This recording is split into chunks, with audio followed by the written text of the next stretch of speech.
வெளியே வெயில் கொளுத்தி எரிந்ததுவானால் கார்த்திக்கின் மனதுக்குள் இருள் சூழ்ந்திருந்தது. அந்த மாளிகையின் வாசலில் இருந்து வெளியேறிய பிறகு அவனது பைக் எங்கு செல்கிறது என்று அவனுக்குத் தெரியவில்லை. விக்னேஷின் வார்த்தைகள் அவன் காதுகளில் ஆழமாக ஒலித்துக் கொண்டே இருந்தன. டெலிவரி பாய், இவ்வளவு படிச்சுட்டு இதுதான் உன் நிலைமையா? வாழ்க்கையில் வேறு லட்சியமே இல்லையா? ஒரு நொடி அவனது கண்களில் வெறுப்பு மட்டுமே இருந்தது, பழைய நட்பின் ஈரமில்லாத வெறுப்பு. கார்த்திக் இரு கைகளாலும் ஹெல்மெட்டை இறுக்கி பிடித்தான். அவன் அறியாமல் ஒரு துளி கண்ணீர் கன்னத்தின் வழியாக வழிந்தது. வேகமாகச் சென்றபோது சுற்றியுள்ள காட்சிகள் அவனுக்கு மங்கலாக தோன்றின. சாலையின் இரைச்சல்ஹான் சத்தங்கள் எல்லாமே நிறம் மங்கிப் போனது போல உணர்ந்தான். பசியும் தாகமும் அவனை பெரிதாக தொந்தரவு செய்யவில்லை. இறுதியாக ஒரு பெரிய கட்டிடத்திற்கு முன் பைக்கை நிறுத்தி கார்த்தி யாருக்கும் தெரியாமல் ஒரு மூலையில் அமர்ந்தான். இது ஒரு சாதாரண டெலிவரி கிடையாது. ஒரு வருடம் முன்பு கார்த்திக்கின் வாழ்க்கை நிறைய எதிர்பார்ப்புகளால் நிறைந்திருந்தது. இன்ஜினியரிங் கடைசி ஆண்டில் அவன் உருவாக்கிய ஸ்மார்ட் நீர்ப்பாசன அமைப்பு திட்டம் கல்லூரியில் பெரிய அளவில் கவனத்தை ஈர்த்திருந்தது. நவீன தொழில்நுட்பங்களை பயன்படுத்தி விவசாயத்திற்கு நீர் பாய்ச்சுவது குறித்த அவனது ஆய்வுக் கட்டுரை சிறந்ததாக தேர்ந்தெடுக்கப்பட்டிருந்தது. இதனால் பெரிய நிறுவனத்தில் வேலை கிடைக்கும் என அவன் உறுதியாக நம்பினான். உலகிலேயே புதிய தொழில்நுட்பங்களை கற்க விருப்பப்பட்டதால் அதுபோன்ற நிறுவனங்களில் வேலை கிடைக்கும் எனவும் கார்த்தி நினைத்தான். ஆனால் எதிர்பார்ப்புகளுக்கு மாறாக அவனது கனவுகள் அனைத்தும் கருகிப் போயின.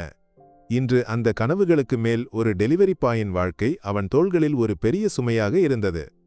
கார்த்திக் வீட்டிற்கு தாமதமாகத்தான் வந்தான். உடல் முழுவதும் சோர்ந்து போயிருந்தது. அதோடு மனதிலும் பெரிய பாரம். கையில் இருந்த ஹெல்மெட்டை கழற்றி கீழே வைக்கும்போது அது அவன் அறியாமல் கீழே விழுந்து சத்தமிட்டது. பொதுவாக அவனது வருகைக்காக காத்திருக்கும் அம்மாவின் முகம் இன்று வாடியிருந்தது. அவனை கண்டதும் அந்த கண்களில் ஒரு துளி கண்ணீர் எட்டி பார்த்ததா என அவனுக்கு சந்தேகம் வந்தது. சாப்பிடக்கூட அவனுக்கு விருப்பமில்லை. மகனே, உனக்கு என்ன ஆச்சு?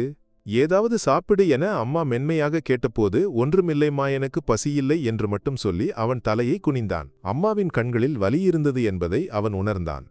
அவன் எதுவும் பேசாமல் அறைக்குச் சென்றான். அறைக்கு வந்ததும் அவன் கட்டிலில் அமைதியாக அமர்ந்தான். அவனது கைகள் ஒரு பழைய புகைப்பட ஆல்பத்தை தேடி எடுத்தன.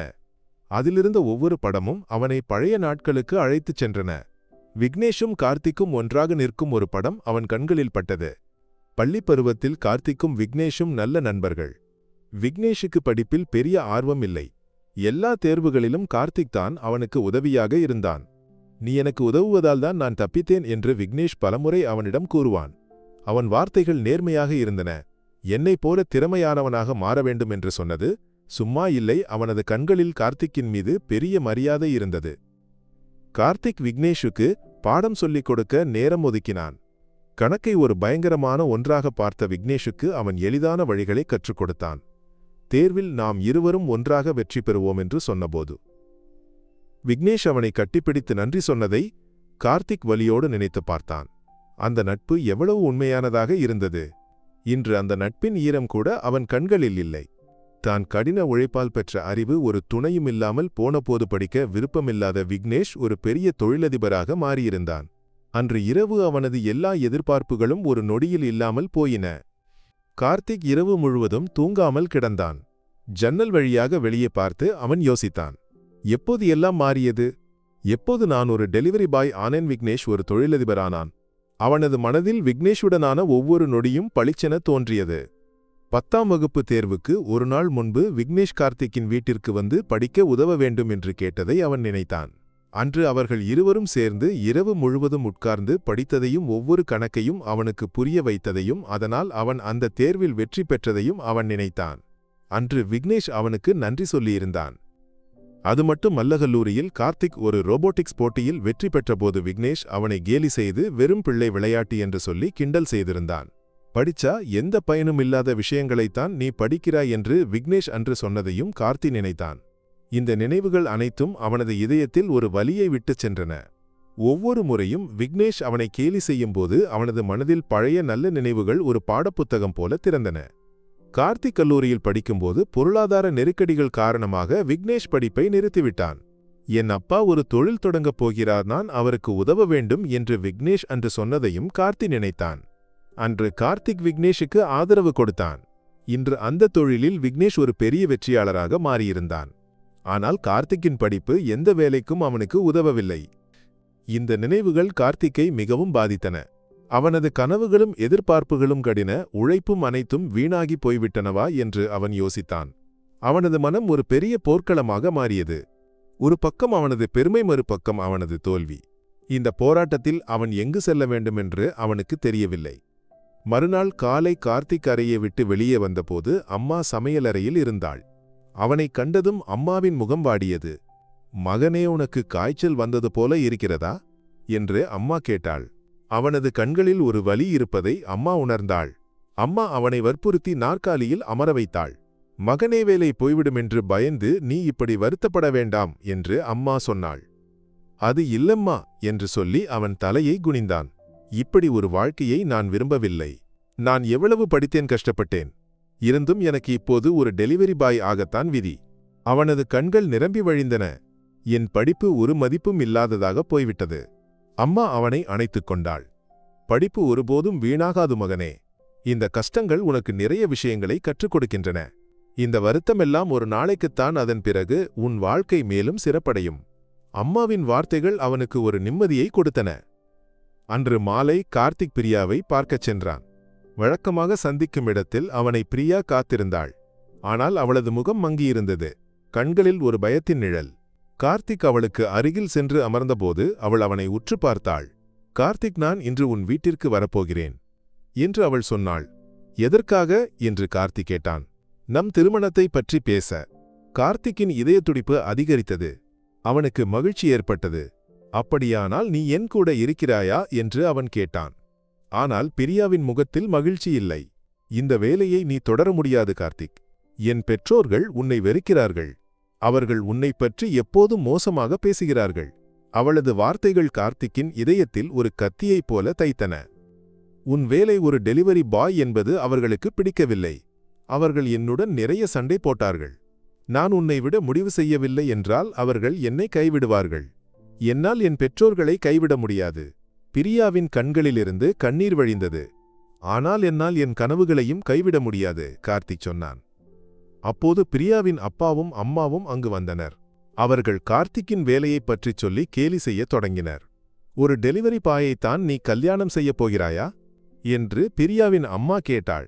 இவன் படிப்பு எதற்கு? வேண்டுமானால் எங்கள் நிறுவனத்தில் ஒரு டெலிவரி பாயாக வேலை கொடுக்கலாம் என்று அப்பாவும் சொன்னார். கார்த்திக் அவர்களை கோபத்துடன் பார்த்தான். ஆனால் எதுவும் பேச அவனால் முடியவில்லை. பிரியாவின் கண்கள் நிறைவதை பார்த்தபோது கார்த்திக்குக்கு மேலும் வருத்தம் ஏற்பட்டது. இனி இந்த வேலையை நான் தொடர முடியாது என்று அவன் உறுதியாகச் சொன்னான். பிரியாவுடனான சந்திப்பு கார்த்திக்கை மனதளவில் சோர்வடைய செய்தது. அவன் தனது நண்பன் சரவணனை போனில் அழைத்தான். அவனது குரலில் இருந்த வலியை உணர்ந்து சரவணன் வேகமாகவே கார்த்திக்கின் அருகில் வந்தான். கார்த்திக்கை சரவணன் சமாதானப்படுத்தினான். நீ இப்படி வருத்தப்படக்கூடாது, உன் படிப்பு வீணாகாது. உனக்கு ஏதாவது செய்ய வேண்டும் என்று தோன்றினால் நான் உன் கூட இருக்கிறேன். சரவணன் சொன்னான். உன் கையில் இன்னும் நிறைய திறமைகள் உள்ளன. ஒரு டெலிவரி பாய் ஆக இருப்பது உன் வேலைதான், நீ அது இல்லை. சரவணனின் வார்த்தைகள் கார்த்திக்கு நிறைய நிம்மதியை கொடுத்தன. எனக்கு இந்த வாழ்க்கை பிடிக்கவில்லை. நான் எப்போதும் மற்றவர்களுக்கு முன் தலைகுனிந்து நிற்க வேண்டும். அதை என்னால் தாங்க முடியவில்லை, கார்த்திக் வலியோடு சொன்னான். நீ ஒரு நல்ல நண்பன், நான் ஒரு நல்ல மனிதனா என்று சரவணன் கேட்டான். கார்த்திக் எதுவும் பேசவில்லை. இந்த வேலை உனக்கு நிறைய விஷயங்களை கற்றுக் கொடுக்கும். அது ஒரு பாடம். இந்த பாடம் உன்னை ஒரு நல்ல மனிதனாக மாற்றும் என்று சரவணன் சொன்னான். சரவணன் கார்த்திக்கின் தோளை தட்டினான். அந்த உண்மையான தொடுதல் அவனுக்கு நிறைய தைரியத்தை கொடுத்தது. மறுநாள் காலை கார்த்திக் வேலைக்குச் செல்ல தயாரானான். அவனது மனம் பாரமாக இருந்தது. மீண்டும் ஒரு புதிய ஆர்டர் வந்தது. ஒரு அம்மா ஆர்டர் செய்திருந்தார். அவர் தனது மகனின் பிறந்த நாளுக்காக ஆர்டர் செய்திருந்தார். கார்த்திக் அங்கு சென்று உணவை கொடுத்தபோது அந்த அம்மா அவனை கேலி செய்தார். உனக்கு வேறு வேலை எதுவும் கிடைக்கவில்லையா என்று அவள் கேட்டாள். என் மகன் ஒரு இன்ஜினியர், அவள் சொன்னாள். உன்னை போன்ற டெலிவரி பாய்களை பார்த்து வளர்க்க எனக்கு விருப்பமில்லை. இந்த வார்த்தைகள் கார்த்திக்கின் இதயத்தில் ஒரு கத்தியைப் போல தைத்தன. அவன் எதுவும் பேசாமல் திரும்பி நடந்தான். பின்னர் அவன் தனது போனை எடுத்து டெலிவரி வேலையை விட்டுவிடுவதாக ஒரு செய்தி அனுப்பினான்.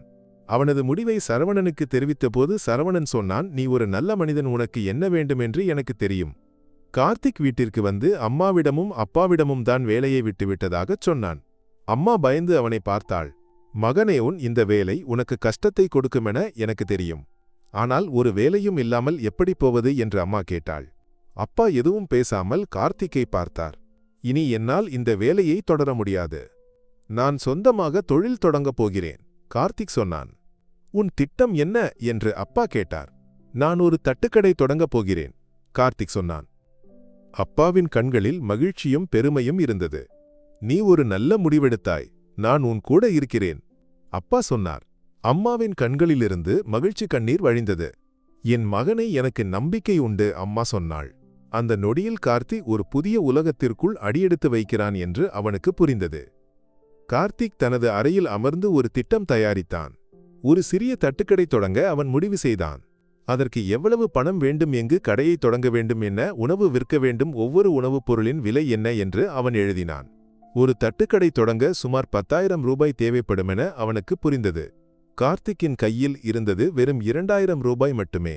மீதி பணத்தை எப்படி கண்டுபிடிப்பது என்று அவன் யோசித்தான். அப்போதுதான் அவன் தனது பைக்கின் நினைவுக்கு வந்தது. அவன் தனது பைக்கை விற்க முடிவு செய்தான். இந்த பைக் நிறைய பேருக்கு உதவியது, இப்போது இந்த பைக் எனக்கு உதவும் என்று அவன் தனக்குள்ளே யோசித்தான். கார்த்திக் அவனது பைக்கை பார்த்து ஒரு புன்னகை செய்தான். கார்த்திக் தனது பைக்கை விற்க ஒரு விளம்பரம் கொடுத்தான். அது வேகமாகவே விற்று போனது. அந்த பணத்தை கொண்டு அவன் ஒரு சிறிய தட்டுக்கடை தொடங்க முடிவு செய்தான். அவன் கண்டுபிடித்த சிறிய கடைக்கு நடந்தான். அது ஒரு மிகச் சிறிய அறையாக இருந்தது. அவன் அந்த அறையை சுத்தம் செய்து ஒரு புதிய வாழ்க்கையை தொடங்க தயாரானான். அவன் அந்த அறையில் ஒரு புதிய உலகத்தை கண்டான். ஒரு நாள் அந்த அறையில் அவன் புதிய வாழ்க்கையை தொடங்குவான். அவனது மனதில் ஒரு இலக்கு இருந்தது. இனி நான் யாருக்கும் முன் தலைகுனிந்து நிற்க மாட்டேன். கார்த்திக் தனது நண்பன் சரவணனை அழைத்து தட்டுக்கடை தொடங்க சரியான இடத்தை தேடி அலைந்தான். அவர்கள் நகரத்தின் பரபரப்பான ஒரு கல்லூரிக்கு அருகில் உள்ள ஒரு சிறிய இடத்தை கண்டுபிடித்தனர். அது மிகவும் அசுத்தமான ஒரு இடம். இங்கேயா தட்டுக்கடை தொடங்கப் போகிறாய் என்று சரவணன் சந்தேகத்துடன் கேட்டான். ஆம் என்று கார்த்தி பதிலளித்தான். இங்கிருக்கும் அனைத்தையும் சுத்தம் செய்ய வேண்டும், ஒரு புதிய தோற்றத்தை கொடுக்க வேண்டும். இன்ஜினியரிங் படிப்பில்தான் பெற்ற அறிவை தட்டுக்கடையில் பயன்படுத்த கார்த்திக் முடிவு செய்தான். சமையலறையின் வடிவமைப்பு, பொருட்கள் வைக்க வேண்டிய இடமக்களுக்கு உணவு பரிமாற வேண்டிய முறை ஆகியவற்றை அவன் துல்லியமாக திட்டமிட்டான். நம் தட்டுக்கடை சுத்தத்தின் விஷயத்தில் முதல் இடத்தில் இருக்கும் என்று கார்த்திக் சரவணனிடம் சொன்னான். சரவணன் அவனுக்கு உதவ உடன் இருந்தான். கார்த்திக்கின் தட்டுக்கடை திறக்கப்பட்டது. முதல் நாள் வியாபாரம் மோசமாக இருந்தது. கார்த்திக்கின் தட்டுக்கடைக்கு அருகிலிருந்த மற்றொரு கடைக்காரர் கார்த்திக்கை கேலி செய்து பேசினார். உனக்கு வேறு வேலை எதுவும் கிடைக்கவில்லையா என்று அவர் கேட்டார். இங்கே எல்லாம் என் ஆட்கள், இங்கே உனக்கு வியாபாரம் கிடைக்காது என்று அவர் சொன்னார். கார்த்திக் அதையெல்லாம் கவனிக்காமல் தனது வேலையை தொடர்ந்தான். 2ஆம் நாளும் நிலைமை அப்படியேதான் இருந்தது. மக்கள் கார்த்திக்கின் கடையை சந்தேகத்துடன் பார்த்தனர். ஒரு நாள் ஒரு சில கல்லூரி மாணவர்கள் கார்த்திக்கின் கடைக்கு வந்து கேலி செய்யத் தொடங்கினர். உன் கடையில் என்ன சிறப்பு என்று அவர்கள் கேட்டனர். கார்த்திக் எதுவும் பேசாமல் தலையை குனிந்தான். அப்போது சரவணன் அவர்கள் அருகில் வந்து கார்த்திக்குக்கு உதவ முயற்சித்தான். நம் கடையில் இருக்கும் தேநீர் மிகவும் சிறப்பு வாய்ந்தது என்று சரவணன் சொன்னான். நீங்கள் ஒன்று குடித்து பாருங்கள். ஆனால் அவர்கள் கேலி செய்து சிரித்துக்கொண்டு முன்னேறி சென்றனர். விக்னேஷின் வாழ்க்கை வெளிப்படையாக பார்க்கும்போது மிகவும் வெற்றிகரமானதாக இருந்தது. ஆனால் உள்ளே விஷயங்கள் அப்படி இல்லை. ஒரு நாள் விக்னேஷின் நிறுவனத்தில் ஊழியர்கள் பேசிக்கொண்டிருப்பது கார்த்திக்கின் கவனத்திற்கு வந்தது. விக்னேஷ் தனது சக ஊழியர்களை ஏமாற்றியதும் ஊழியர்களின் சம்பளத்தை குறைத்ததும் அவர்கள் பேசிக்கொண்டிருந்தனர். விக்னேஷ் பணக்காரனானது தனது திறமையால் அல்லமாறாக தனது நண்பர்களை ஏமாற்றியதால்தான் என்று கார்த்திக்குக்கு புரிய வந்தது. கார்த்திக்கின் மனதில் விக்னேஷின் மீது கோபம் தோன்றியது. ஆனால் பின்னர் கார்த்திக் தனது கோபத்தை கட்டுப்படுத்தினான். என் வெற்றி என் கடின உழைப்பால் மட்டும்தான் இருக்கும் என்று அவன் உறுதியாகச் சொன்னான். பிரியாவுக்கும் கார்த்திக்குக்கும் இடையிலான உறவில் விரிசல் ஏற்பட்டது. பிரியாவின் பெற்றோர்கள் கார்த்திக்கை ஒதுக்கி வைத்தனர். ஒரு தட்டுக்கடைக்காரனைத்தான் நீ திருமணம் செய்யப் போகிறாயா என்று பிரியாவின் அம்மா கேட்டார். இவனது வாழ்க்கையில் முன்னேற்றம் இல்லாததால்தான் இப்படி நடக்கிறது என்று அப்பாவும் சொன்னார். பிரியா கார்த்திக்குக்கு ஆதரவு கொடுக்க முயன்றாலும் அவளது பெற்றோர்களை நேரடியாக எதிர்க்க அவளால் முடியவில்லை. அவள் கார்த்திக்கை போனில் அழைத்து அழுதாள். நாம் இருவரும் பிரிந்து விடுவோமா என்று அவள் கேட்டாள். கார்த்திக் அதிர்ச்சியடைந்தான். ஆனால் அவன் பிரியாவின் மனநிலையை உணர்ந்து அவளை சமாதானப்படுத்தினான். நீ என்னை நம்ப வேண்டும், நான் உனக்காக என் வாழ்க்கையை மாற்றிக் காட்டுவேன், அவன் சொன்னான். கார்த்திக்கின் இன்ஜினியரிங் அறிவு அவனது தட்டுக்கடையில் நிறைய மாற்றங்களை கொண்டு வந்தது. அவன் ஒரு சிறிய இணையதளத்தை உருவாக்கினான்.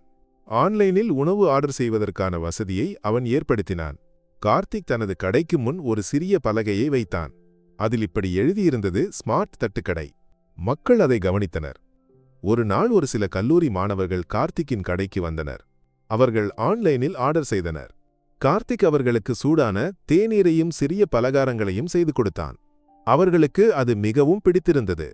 உன் கடையில் இருக்கும் தேநீர் மிகவும் சுவையாக இருக்கிறது என்று அவர்கள் சொன்னார்கள். உன் ஆன்லைன் ஆர்டர் அமைப்பு மிகவும் நன்றாக இருக்கிறது என்று அவர்கள் சொன்னார்கள். கார்த்திக்கின் மனதில் ஒரு மகிழ்ச்சி தோன்றியது.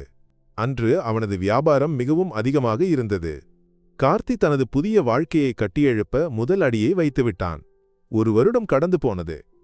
கல்லூரிக்கு அருகிலிருந்த அந்த சிறிய தட்டுக்கடை இன்று கார்த்திக்ஸ் கஃபே என்ற பெயரில் நகரத்தில் நன்கு அறியப்பட்ட ஒரு உணவகமாக மாறியிருந்தது. கார்த்திக்கின் இன்ஜினியரிங் அறிவு ஒரு சாதாரண தட்டுக்கடைக்காரனின் கையில் இல்லை, மாறாக ஒரு தொலைநோக்குள்ள தொழில்முனைவோரின் கைகளில் இருந்தது. சமையலறையின் திறனை அதிகரித்தும் ஆன்லைன் ஆர்டர் செய்யும் அமைப்பை மேம்படுத்தியும் வித்தியாசமான உணவு வகைகளை வழங்கியும் கார்த்திக் ஒரு உணவக சாம்ராஜ்யத்தை கட்டியெழுப்பினான். மக்கள் அவனது பணிவையும் கடின உழைப்பையும் மதித்தனர். பிரியாவின் வீட்டினர் கூட கார்த்திக்கின் வாழ்க்கையில் ஏற்பட்ட மாற்றங்களைக் கண்டு அவனை ஏற்றுக்கொண்டனர். அதே நேரத்தில் விக்னேஷின் வாழ்க்கை வீழ்ச்சியின் பாதையில் இருந்தது. அவனது ஆணவமும் ஏமாற்றமும் வெளிப்பட்டதால் வியாபார பங்குதாரர்களும் ஊழியர்களும் அவனுக்கு எதிராக திரும்பினர். நிறுவனம் பெரிய பொருளாதார நெருக்கடியில் சிக்கியது. பலரும் விக்னேஷின் மோசடி செயல்களை புரிந்து கொண்டு அவனுக்கு எதிராக சட்ட நடவடிக்கை எடுக்கத் தொடங்கினர். ஒரு காலத்தில் ஆடம்பர வாழ்க்கை வாழ்ந்த விக்னேஷ் எல்லாம் இழந்து தனித்துவிடப்பட்டிருந்தான். அவனது கார்களையும் வீட்டையும் விற்று கடன் அடைக்க வேண்டிய நிலை வந்தது. ஒரு நாள் கார்த்தி தனது உணவகத்தில் அமர்ந்து அடுத்த கிளை தொடங்குவதற்கான திட்டங்களைப் பற்றி யோசித்துக் கொண்டிருந்தான். அப்போது ஒருவன் அங்கு வந்தான். ஒரு பழைய கிழிந்த பைசுருங்கிய சட்டை ஒட்டுமொத்த தோற்றமும் ஒரு பெரிய பாரமாக தெரிந்தது. அவன் மெல்ல வரவேற்பாளரிடம் பேசிக் கொண்டிருப்பதை கார்த்தி பார்த்தான். உங்களது மேலாளர் பதவிக்கு விண்ணப்பிக்க வந்தேன், அவன் பதட்டத்துடன் சொன்னான். உள்ளே வாருங்கள் என்று கார்த்திக் சொன்னான். அவன் தலையை உயர்த்தி கார்த்திக்கை பார்த்தான். அவர்களது கண்கள் சந்தித்தன. ஒரு நொடி இருவரும் அசைவற்று நின்றனர். உலகளாவிய வியாபார சாம்ராஜ்யத்தின் தலைவனாக ஜொலித்துக் கொண்டிருந்த விக்னேஷ் என்று ஒரு மேலாளர் வேலைக்கு விண்ணப்பிக்க வந்திருந்தான். அவனது முகத்திலிருந்து பழைய ஆணவம் முழுவதுமாக மறைந்து போயிருந்தது. விக்னேஷ் வியர்த்தான். அவனது கைகள் நடுங்கின. கார்த்திக். அவனது குரல் தழுதழுத்தது. கார்த்திக்கின் மனதில் ஒரு வருடம் முன்பு நடந்த சம்பவங்கள் மின்னலைப் போல வந்து போயின. மாளிகையின் வாசல் கேலி செய்த பார்வை வலியான வார்த்தைகள். உங்களுக்கு என்ன வேண்டும் விக்னேஷ்? கார்த்திக் அமைதியாக கேட்டான். விக்னேஷ் தலையை குனிந்தான். எனக்கு வேலை வேண்டும் கார்த்திக், நான் உடைந்து போனேன். எல்லாம் இழந்துவிட்டேன். விக்னேஷ் அழுதுகொண்டே சொன்னான். நான் எல்லாவற்றையும் இழந்துவிட்டேன். என் கூட இருந்தவர்களை நான் ஏமாற்றினேன், பணம் மட்டுமே போதும் என்று நினைத்தேன். இப்போது எல்லாவற்றையும் இழந்துவிட்டேன். விக்னேஷ் சொன்னான். என்னை மன்னித்துவிடு கார்த்திக். கார்த்திக் ஒரு புன்னகையுடன் சொன்னான். பணம் மட்டுமல்ல, அன்பும் நேர்மையும் உள்ள மனிதன்தான் உண்மையான வெற்றியாளன். கார்த்திக் தொடர்ந்தான். உனக்கு ஒரு மேலாளர் வேலை கொடுக்கிறேன். ஆனால் அதற்கு முன் நீ நிறைய விஷயங்களை கற்றுக்கொள்ள வேண்டும். கார்த்திக் அவனிடம் சொன்னான். கார்த்திக் தன் எதிரே அமர்ந்திருந்த விக்னேஷை பார்த்தான். அந்த பார்வையில் ஒரு பழிவாங்கலின் ஒளி இல்லை, மாறாக இரக்கமும் அனுதாபமும் மட்டுமே இருந்தது. கார்த்திக் விக்னேஷுக்கு வேலை கொடுத்தான். விக்னேஷ் தனது புதிய வாழ்க்கையை கார்த்திக்கின் கைகளில் தொடங்கினான். இந்த பாடம்படம் ஒரு மனிதனின் குணத்தை மாற்றலாமானால் உண்மையான வெற்றி கடின உழைப்பு, அன்பு மற்றும் நேர்மையில் இருக்கிறது என்பதை நமக்கு கற்றுக் கொடுக்கிறது.